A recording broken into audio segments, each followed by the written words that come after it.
Today's journey to finding my roots is all about peach cobbler. It's the sweet hubby's favorite. He prefers it with fresh peaches, which we don't have. I've got some canned organic peaches. Normally I order this from Azure Standard. I don't have those on hand either, so I'm grateful for a local grocery store that has some good options for organic foods. The first thing I'm going to do is put some butter in my cast iron skillet. My recipe calls for about 28 grams. I'm not going to be real crazy about getting that exact because this is just to melt in the pan, and that might be 50 grams. It might, well, let's see what that is. Let's see how close I got. So I'm going to put my little bowl on my micro scale. I'm going to put that in there. 56 grams. So that's about twice as much as I need. And that's okay. We're going to go with that today. I'm going to get this put into my 350 degree oven while it's preheating to 350 degrees. And this butter is going to melt while it preheats. And by the time I get all of my other ingredients together, that butter will be melted and ready for everything to be added to the pan. One thing I'm doing today that you may have never heard of, I'm using whole barley instead of a wheat grain. It's a grain, but it is not wheat. And typically I use a soft white wheat, but I've been doing a lot of reading about how delicious barley is, particularly in these dessert type dishes and especially in cookies. So I'll be trying this with chocolate chip cookies next. But in the meantime, I'm going to get this butter in the oven, and then we'll come back and talk about milling this barley into some beautiful flour. This peach cobbler isn't a big recipe, and it only calls for 120 grams of freshly milled flour. So I've got my bowl on my scale. I've got it to unit set to grams, and I'm just going to pour directly from the canister until we have 120 grams.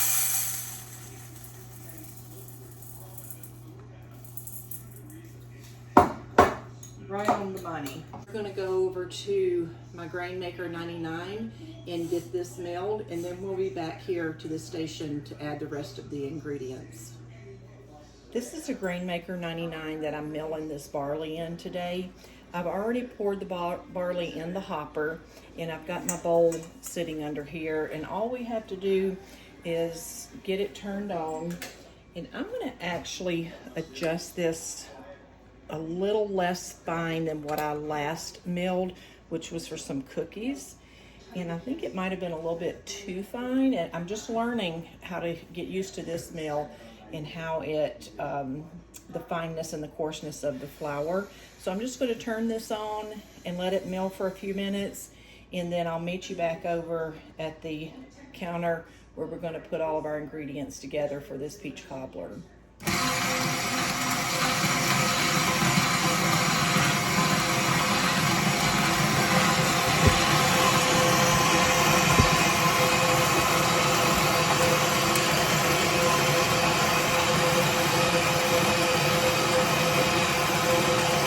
While that barley was milling into an amazingly beautiful smooth flour, I went ahead and strained the peaches and cut them into 2 to 3 bite-sized pieces per slice. And I've got my scale here. We're just going to put everything else in this bowl except for the peaches. We're going to mix all of the other ingredients. I'll have the recipe linked below. And I've got baking powder, non-GMO aluminum-free baking powder. People, read your labels. I didn't know until about 2 years ago that baking powder had aluminum in it. Why? So I go to Azure Standard and I buy my baking powder in bulk from them. I'll put a link to that below also. And so I've got my baking powder and salt. I'm going to add it to that barley flour. And I've got my scale. I need to zero it back out. And I'm going to add just a dash of cinnamon. Wrong side. Just a dash of cinnamon to the flour and just a dash of nutmeg to the flour as well. And then the recipe calls for a sweetener. I like to use maple syrup. So I've got, this is organic maple syrup. I get this from Sam's Club. It's very economical, it's tasty. I use it in my granola, on our waffles, and that's what we're gonna sweeten this peach cobbler with today. And the recipe calls for 100 grams. So we're just going to pour, everything's just going into this one bowl. It's the beauty of measuring by weight instead of volume. You have to be careful because if you pour too much, you're really not going to be able to scoop it back out. So I kind of go slow here to the end. 100 grams. And then the next ingredient that it calls for is milk, 150 grams of milk. And this is a whole milk, so I'm going to zero my scale out and put 150 grams.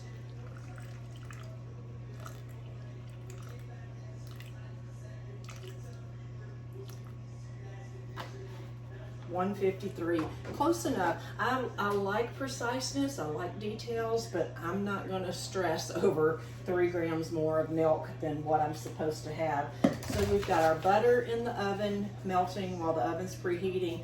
We've got our barley flour, milk, maple syrup, baking powder, vanilla extract. Could not forget that. Let me grab that from under the counter here. I make my own vanilla extract, so I keep it in these amber colored flip top bottles, and it is amazing. So I'll have to make a video one day to show y'all how to do that. Because zero that out, and 6 grams of vanilla extract. 6 grams is not a lot, it's about a teaspoon. So it's another thing, you know, definitely if I put too much vanilla, unless I just, you know, put a 1/4 cup instead of a teaspoon, I'm not going to be concerned about that. I ended up putting 9 grams on purpose because vanilla is just a wonderful, wonderful ingredient to add to a dessert. So I'm going to get this stirred up, and while my oven is continuing to preheat, and while I make the fresh whipped cream to go on this, I'm going to let this just sit during that time and let some of that freshly milled flour soak up the liquid. Freshly milled flour soaks up a lot more liquid than regular flour, or it takes longer for it to, because it has all of the bran and all of the germ in it, and that bran is very hard and it takes a longer for the liquid to absorb into that. So we're just going to let this sit here and soak a little bit. I'll make sure I get all my lumps out. I'm excited to see what this barley tastes like. I don't normally eat sweets. I don't eat a lot of sweets even if I make them, but the only sweets I really eat are what I make. I have been in a situation where my aunt has made some sweets, and you know, I ate those. Homemade cooking from the aunt, I'm going to enjoy that.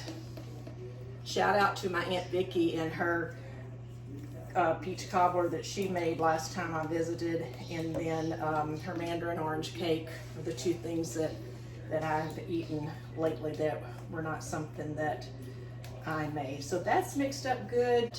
While this is soaking, the oven's preheating again, I'm going to go over and whip up this heavy whipping cream. We're going to add some of that homemade vanilla to it and a little bit of pure cane sugar.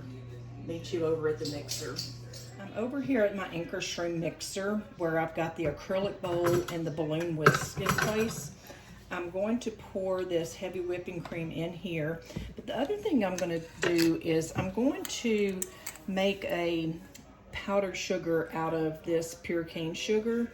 And I've got just a coffee grinder here, another thrift store find. I'm going to pour just a couple of tablespoons. This isn't something I measure because we don't want it to be too sweet. we're getting our sweetness from the peaches and the maple syrup. So I'm gonna get this mixed up or ground up, and then we'll be right back to get started. Okay, I've got the heavy whipping cream poured in there, and I've got it's not true powdered sugar, but it's definitely not the granulated. And I just dumped that straight in here from the grinder. And this is another thing that I don't measure for this. I'm usually very much of a stickler for following recipes and measuring, but some things I'm just okay with winging it, and this is one of them. Again, my homemade vanilla extract. And I'm going to put this lid on there just to cover it pretty good. And we're gonna time this and see how long it takes for it to turn into heavy whipping cream. I'm not gonna keep you here the whole time, but I'll let you know when I come back. So I'm gonna turn this pretty high and turn it on.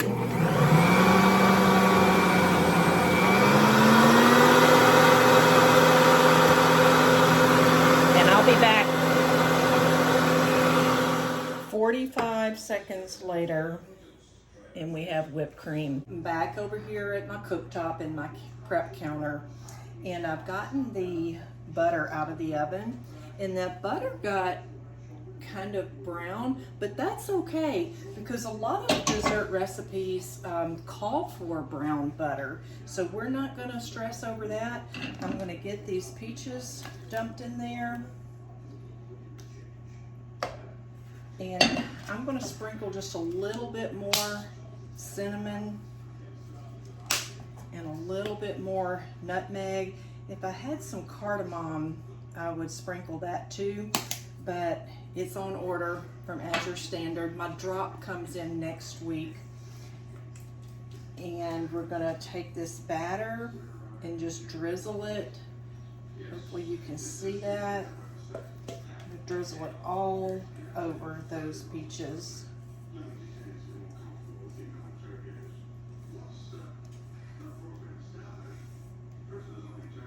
And then just spread that around. Make sure you have your batter all the way to the edges. That brown butter is going to be good. It even smells good. So that's ready to go in the oven. I'm going to get another spatula and get all this batter cleaned off. It's thickened up nicely. I should have shown you what it looked like before it started soaking and after. I'll give you an up close of that on another project. This is going to go into a 350-degree oven for 25 minutes, and then we're going to have a taste test. I'll see you in 25 minutes. This beautiful peach cobbler is fresh out of the oven. I ended up baking it for 30 minutes instead of 25. I'm not sure if using the different flour made a difference in how it browned, but the taste test is about to be had. And I've got this beautiful whipped cream there. I went just a little beyond 45 seconds, y'all, and that's just a little bit stiffer than what you're used to seeing in, say, Cool Whip in the store. I'm going to spoon up a serving for the sweet hubby. Pretty hot. I might let it sit just a minute, or probably not. He likes his really hot. I'm more of the I want to eat all the whipped cream person, but I'm going to try a little bit of this tonight, especially since I used a new grain in this recipe. And let's get some Cool Whip on there. I'm gonna call this my spoon because I'm gonna taste this of his.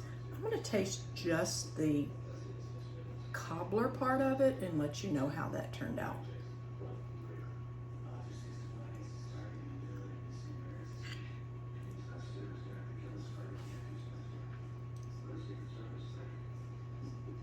That's good.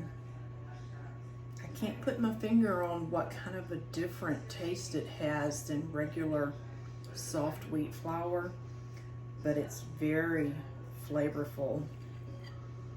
I think I may have to just claim this bowl for myself and fix another one for the sweet hubby.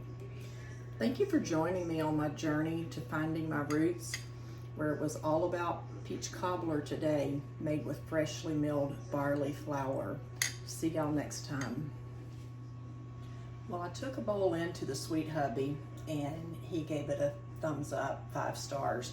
What I came back to tell you is that around the edges, it's a little bit crumbly looking, and I think that's where that brown butter came up along the edges, and I tasted that. It is the best part of this whole cobbler. It's seriously good. So thanks again for joining me, and I'll see you again next time.